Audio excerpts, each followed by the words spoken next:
if I ever see a hat on a bed in this house, man, like, you'll never see me again. I'm gone. That makes two of us. Why a hat? Because that's just the way it is, sweetie.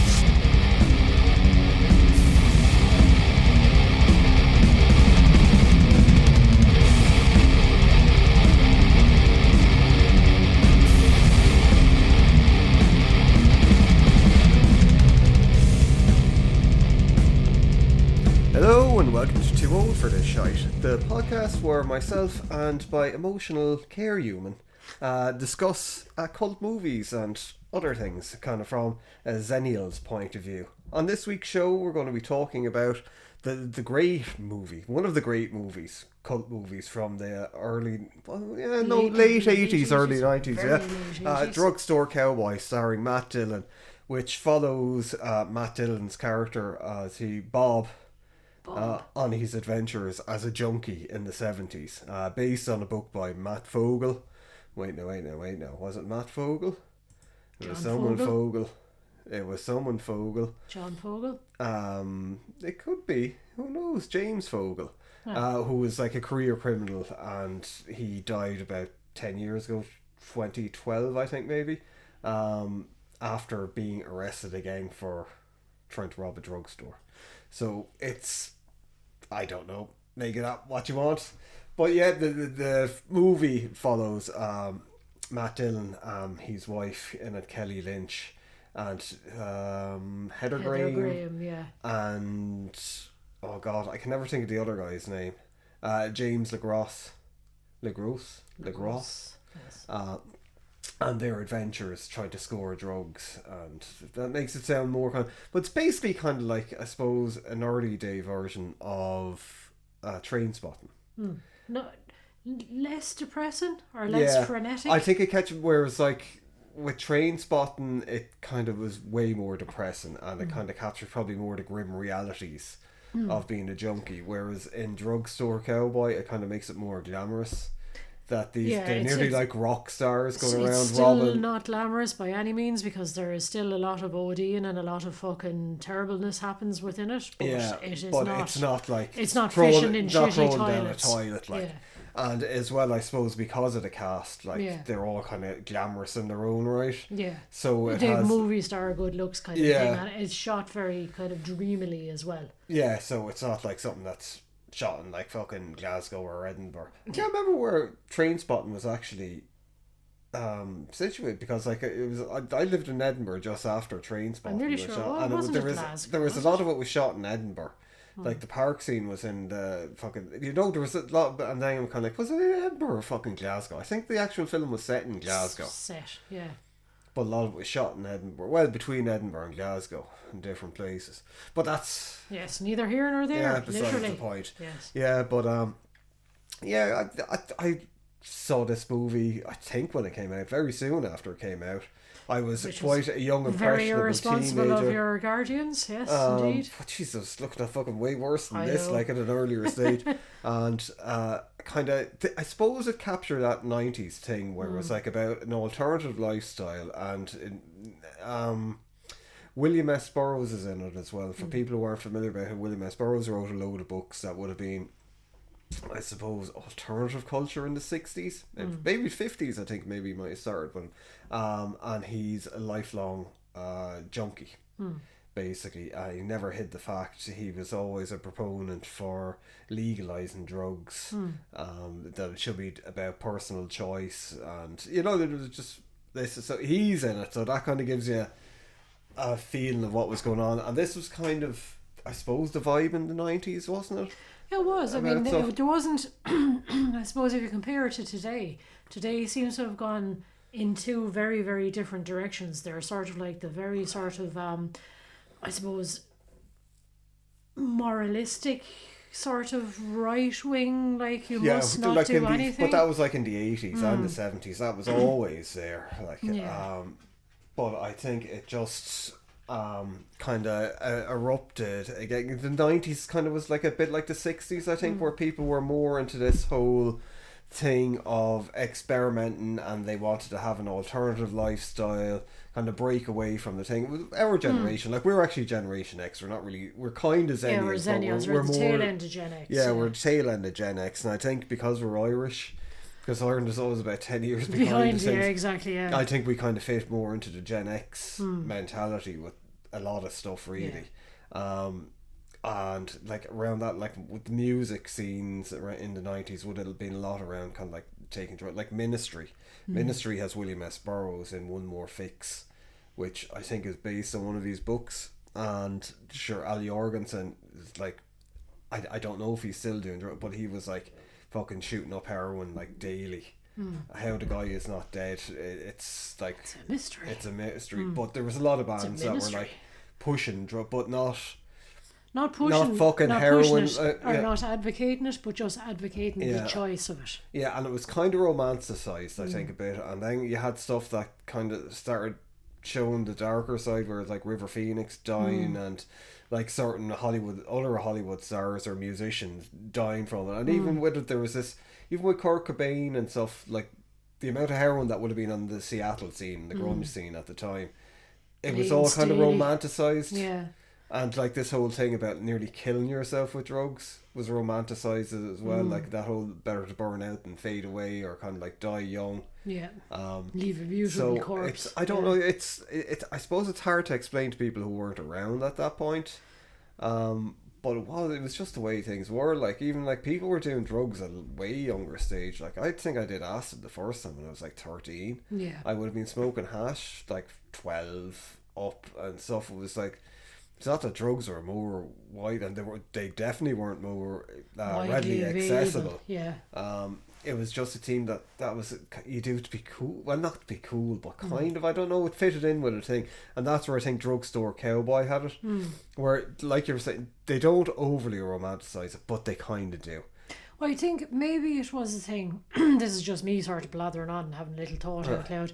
Maybe it was a thing that taking drugs was a bit more experimental back in the day. It was sort of still seen as that, rather than taking drugs nowadays is almost like, I know the essence of taking drugs is always to get fucked up in the end, I suppose, but I think taking drugs nowadays is sort of like to get like proper fucked out of your head and go out and cause havoc and fucking beat people up and stuff like that. I think cocaine is bigger now. Yeah. Cocaine is definitely way more accessible. It's to go out and cause havoc, whereas I think taking drugs years ago was more about experimental and hanging out with your friends. Well, like you look at like I don't think it's really after hitting Ireland yet, but like stuff like even with crack and fucking methadone kind of stuff, well, not methadone, fucking methamphetamines and so, look, I'm not a fucking drug expert, but you know, whereas like when we were, it was like really all that you could get your hands on was like magic mushrooms, hash, acid, and then speed, E started creeping in then as well. And ecstasy. Like an ecstasy is like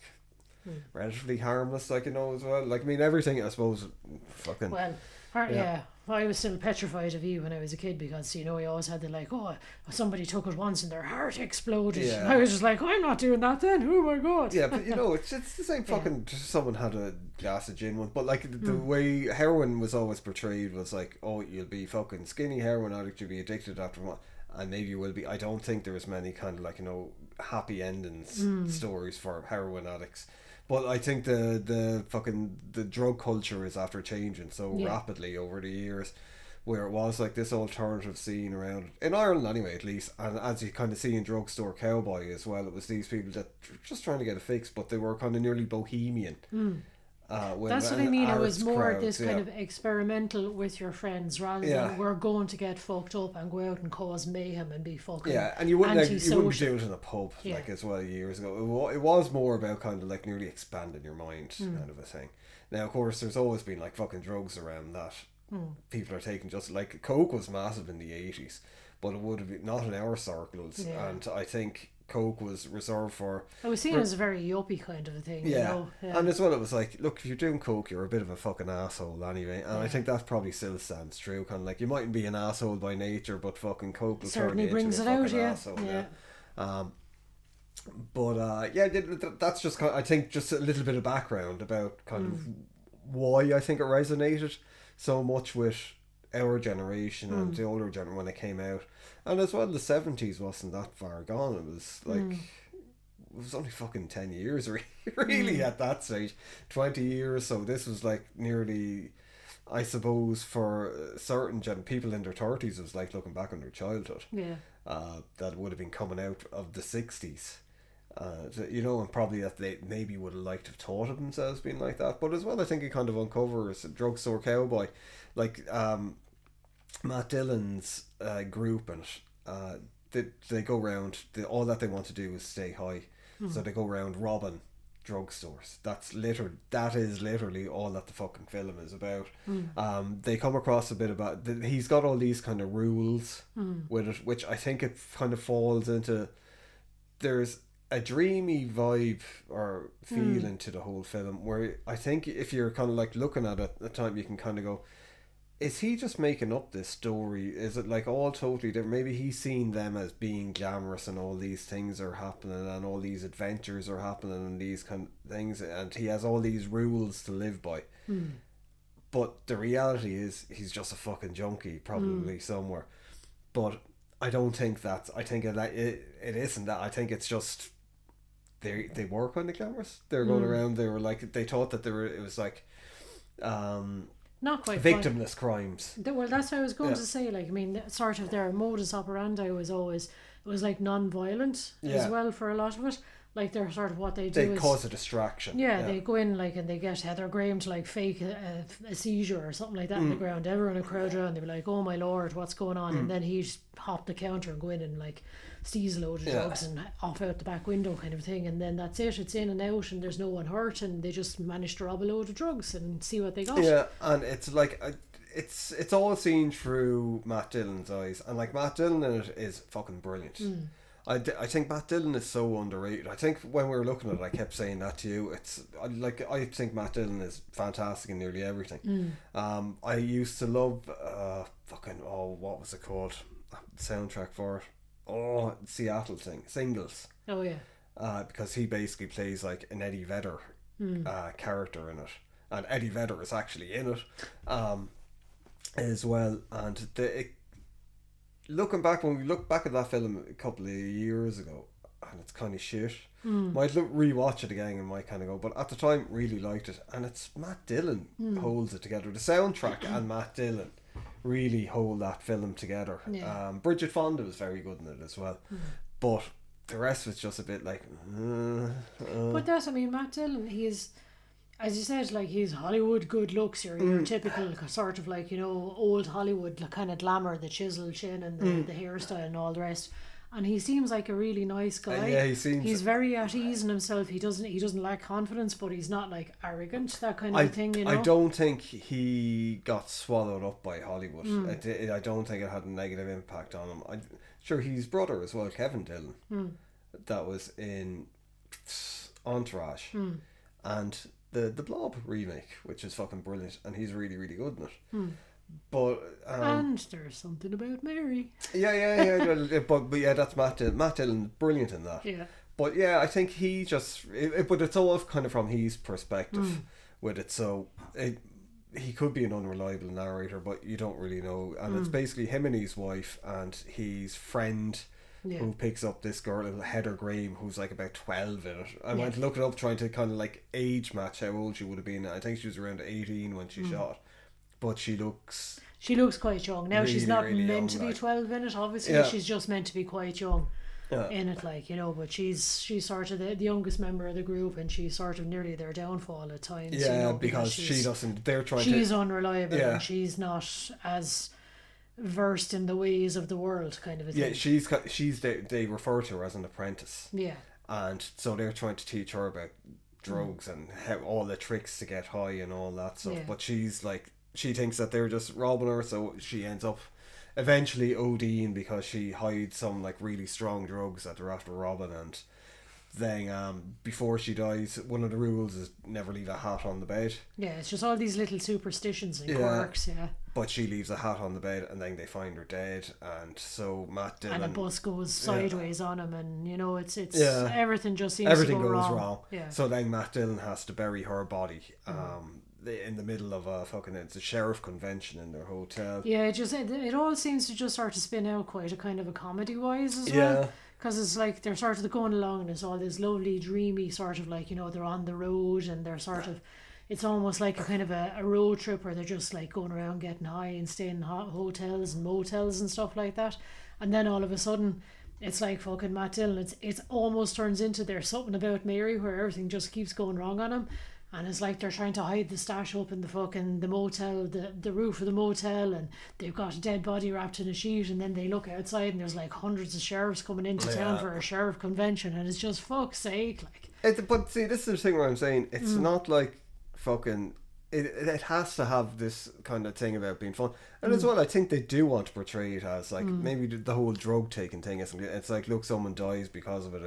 It's not fucking it's that not good. glamorous. Like, It's not fucking, because I mean they show Heather Graham after ODing, and it's like she's fucking blue. She's a corpse. It's not glamorous. It's like this poor girl is dead. Yeah, she's not coming back, kind of a thing. but after they get away with that, Bob kind of vows off drugs, and then it kind of follows the last part of the film follows him trying to recover, I suppose, and get his life around, and then kind of like his past catches up with him, and he ends up the film starts off with him on a gurney in the back of an ambulance, basically saying, "Oh, I'm going to die," and all this. But what way would you pick up the ending of the movie? Because it's him after being shot by a guy who he used to deal to, basically, who was kind of on the ups, coming up, turned into a bigger gangster. And Bob is just in the back of the ambulance, going to a hospital, and you don't know whether he's going to live. I think he lives. And, well, obviously, kind of like, if it's going by the book, that's like an autobiography. He lives, he survives it. But what would you think of the last kind of bit when can you remember? Well, it's just, that's the whole thing of like, he's sort of, after telling his whole story and he's off to hospital, like, telling his story. But the whole thing is, he said, remember when the cop comes on and says, "Who did it?" And he's like, "The hat." Yeah. What he's basically laughing about is that he's after paying his debt to the hat. So the curse is lifted. So he only kind of like, was going to stay off drugs and stop having that life because the curse is on him. So he was like, I think one of the end lines is like, "Oh, they're bringing me to the biggest pharmacy of all, the hospital." So he's just like, "Oh, brilliant, fucking this is great, like the curse is lifted, high. Now I can get like, high again and return back." So in essence, he learns absolutely nothing. Yeah. So I suppose it shows that like the grip that the drugs have, and as well, it's like when you see him with the normal life and he's like drilling holes in a fucking factory, and when she shows up, the wife shows up to give him like some drugs, because they just want to check in on him and see how he is. Like, and they're just like, "Oh, you're drilling holes," like, "Oh, you're fucking..." And he's like, "Oh, it's a living. I got my room and I pay me rent," and and it's like, is normal life really all that thrilling and exciting? It's kind of like Goodfellas, I think, whereas at the end where it shows Henry Hill, and like you see the lifestyle that they were, and then he's like, "I'm just a fucking schmuck now." Yeah. Just hanging out, and that's pretty much it. But like the whole thing with Matt Dillon's character with Bob in it, he's like nearly trying to make the best of it, but he kind of did it to save everyone. He was like, "Oh, I made a deal with God that if we get out of this, I'll fucking go on the straight and narrow." But that's what I kind of love about it as well, because it's not really a morality tale. Oh no, it's not. You can kind of say that it is, or you kind of think it is. And these kind of films were, I think, more common in the 90s as well. Where it was like a slice of life. Now, what did we learn at the end of it? It's not a He-Man thing where he turns to the camera at the end and goes, "Now, what did we learn from this, boys and girls?" Yeah. And it's not preaching about anything. It's just like, here it is, and this is what happened. But it is. It's just like nearly a documentary thing, a fly on the wall thing about, look, this is these people. This is an alternative lifestyle. Here's a chapter in their life. Yeah. Exactly. Yeah. And I think Gus Van Sant did a great job. Gus Van Sant is probably best known for maybe Good Will Hunting. I think, well, that's what I'd know best for. And I think this was his second movie, and it's shot really, really good. And there's a lot of experimental stuff in it that like 90s indie movies were doing at the time, which kind of dates it to it. But you look at it and you kind of go, why are people fucking even Trying trying stuff, things anymore? exactly, They're yeah. not like, they're not even trying simple things. You got more technology than ever before, but everyone wants to make their movie look like a fucking Marvel movie. Yeah, everyone's just following the same formula. There's like everyone has a fucking iPhone in their pocket nowadays. Like, Yeah. you know, you could try so many different things.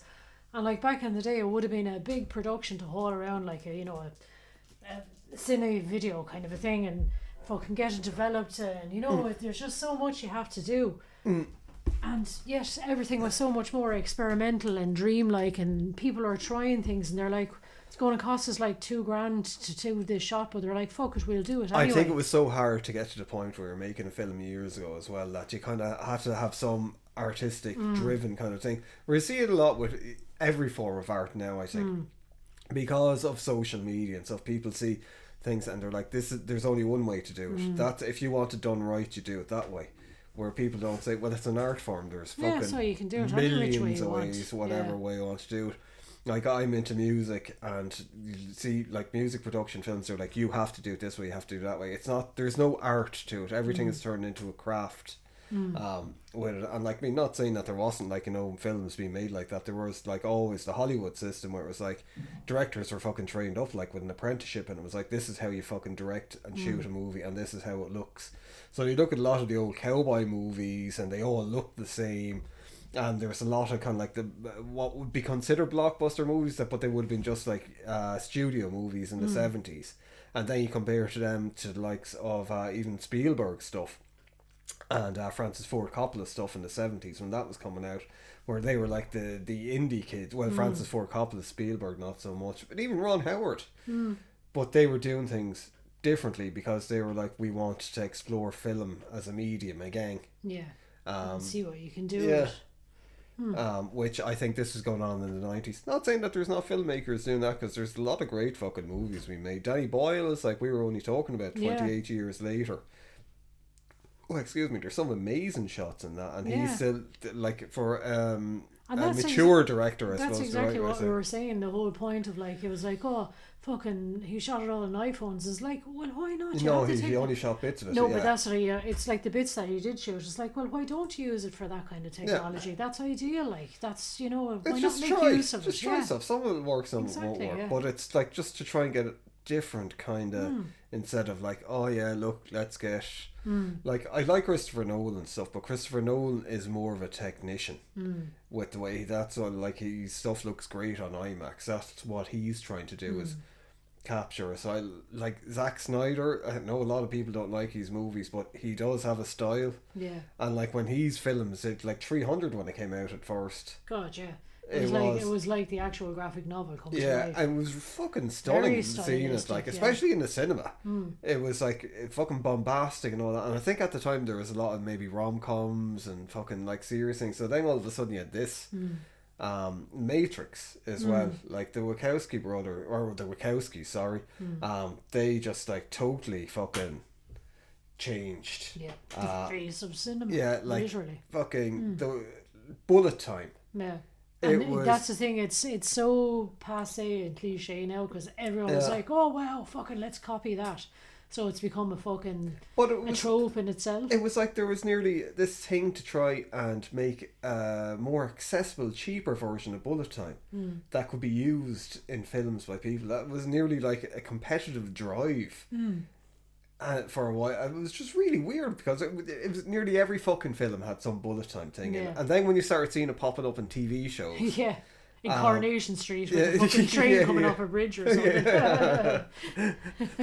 But it was just that people were pushing things, and it's kind of, I don't know, it feels like it's not happening as much anymore. Maybe we're at the point where everything is, but I don't think we are. I think there's just so many more to be discovered and to be weird things that you can do with digital stuff. I think there's a lot that could be done with AI as well, like breaking AI as opposed to kind of just getting AI to do stuff.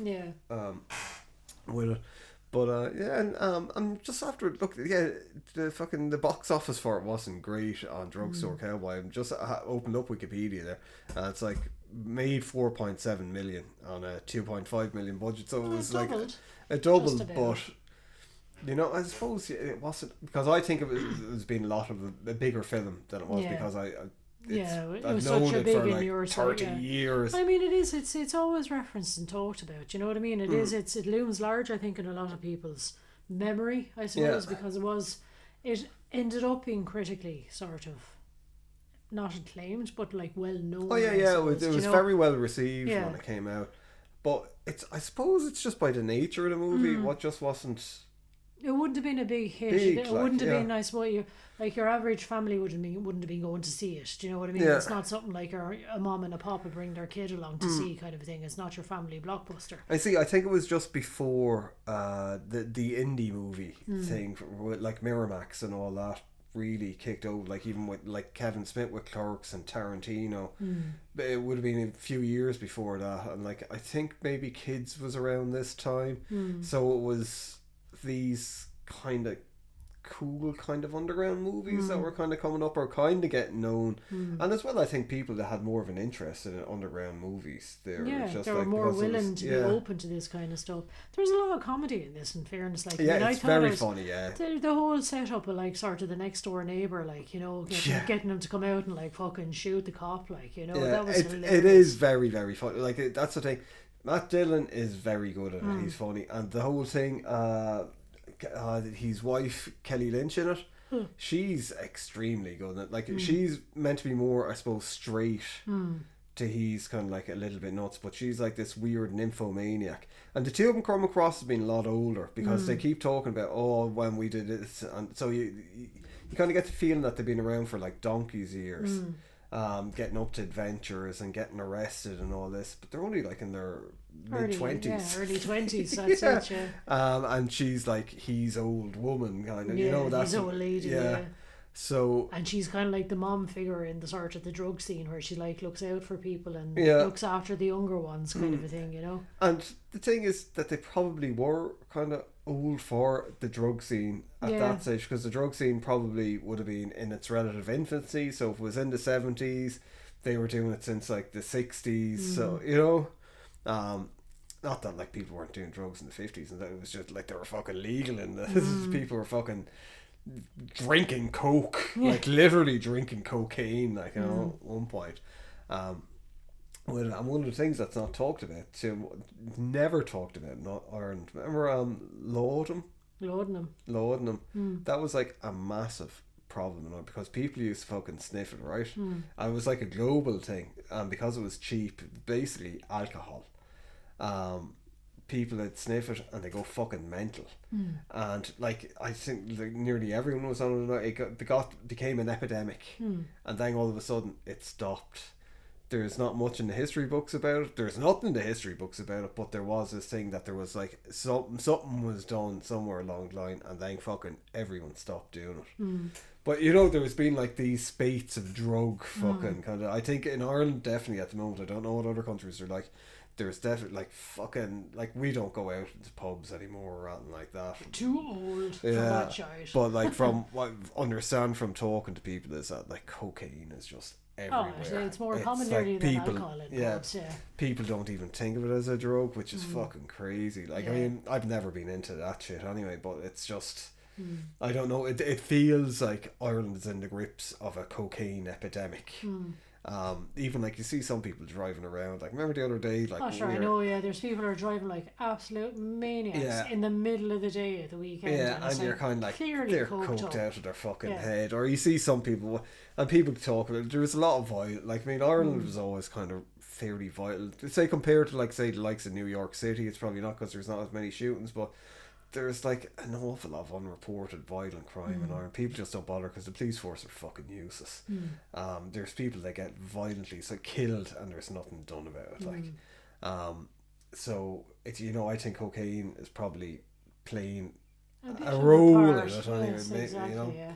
But like what I'm saying is that there's always been these kind of things, and I think in the 90s, the 70s, which this is based on, there probably was this thing, people kind of like trying out, experimenting different drugs, and then that bohemian lifestyle, which would have been a hangover from the 60s, probably fed into the drug thing.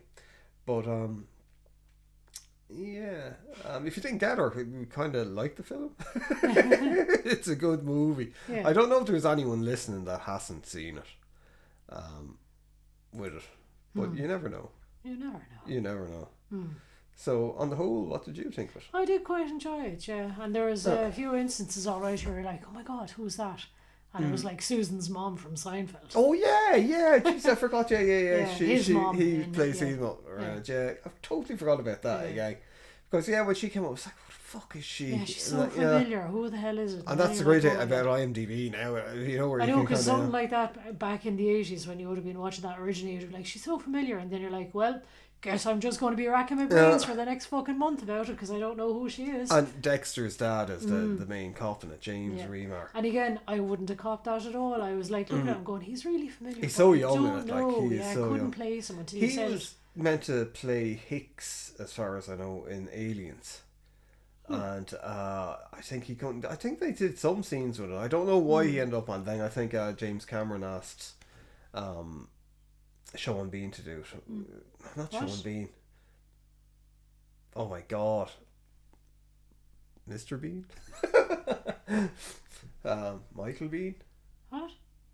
Who plays Hicks Who was Hicks? What? in Aliens. All I'm thinking of was Lance Henriksen. Yeah, never mind. Yes. As you can see, we're like extremely knowledgeable about movies. Yeah. I'm extremely tired. My brain is not working. You see. But what were you saying? Susan's mom. Oh yeah. And There's a Dexter's lot. dad. It's like we're saying, the cast is great in it. Heather Graham is good in it as well for the bit that she's in it, kind of like, especially for kind of It's maybe probably one of her first earlier films. roles. Yeah, absolutely. Yeah.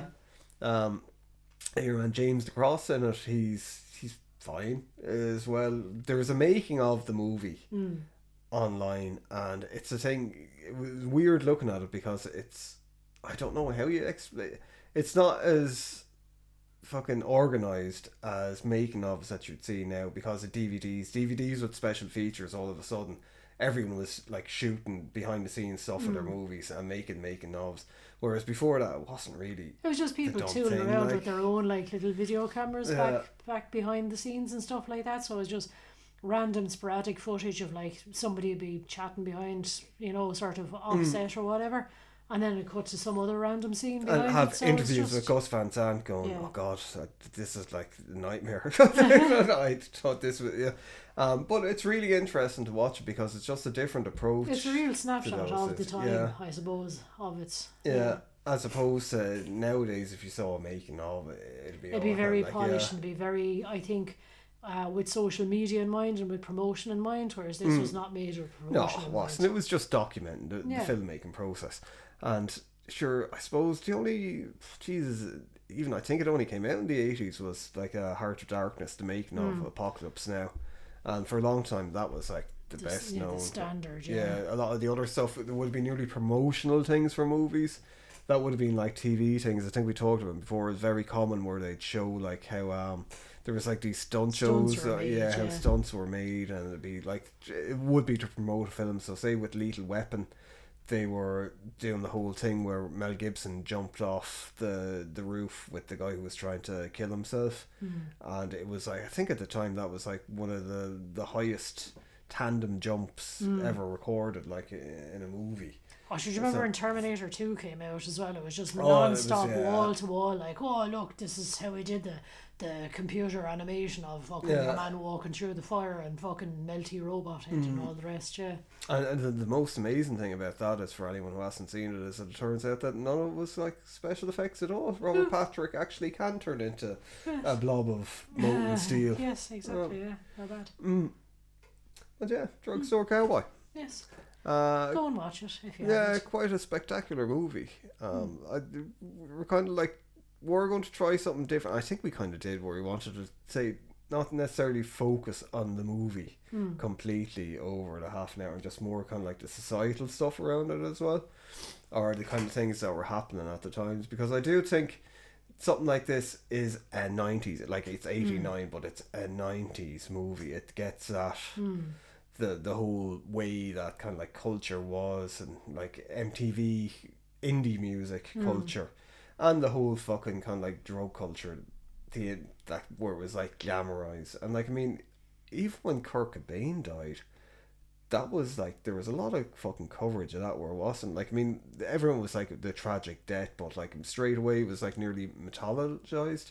Whereas like the 27 Club with Janis Joplin and Jimi Hendrix, and it was just this whole thing. Oh, he was like, you know, better to burn out than fade away, which I was saying earlier on, and it nearly was this thing where you had a lot of like people were fucking trying to kill themselves after Kurt Cobain, nearly copying him because it was like, oh well, people are idolizing him now. Yeah.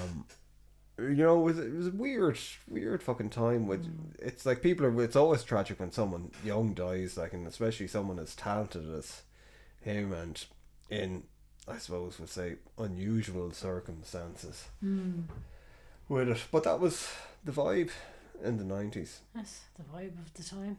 Yeah. Very oh well, whatever, never mind kind of a thing. Yeah, well, it was even like, I was just reading, there was like Gen X subreddit, and I was reading it the other day, and someone came on going, you know, the whole thing, there's a lot of people getting to the point where they're like, I just don't want to live anymore. This fucking this world, is fucking kind of like, it's awful and stuff.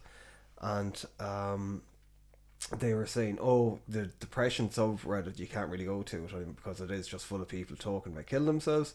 Whereas you come to the Gen X subreddit and you talk about it, and people aren't talking about killing themselves. People are more mature about it, and it's like people actually talk to other people about it, and it becomes less of a thing. But I think that was because at the time as well, like in the 90s, like when we were growing up in Ireland, there's fucking nothing to do. There was like, if you get a job in a factory, that would be fairly aspirational. Yeah.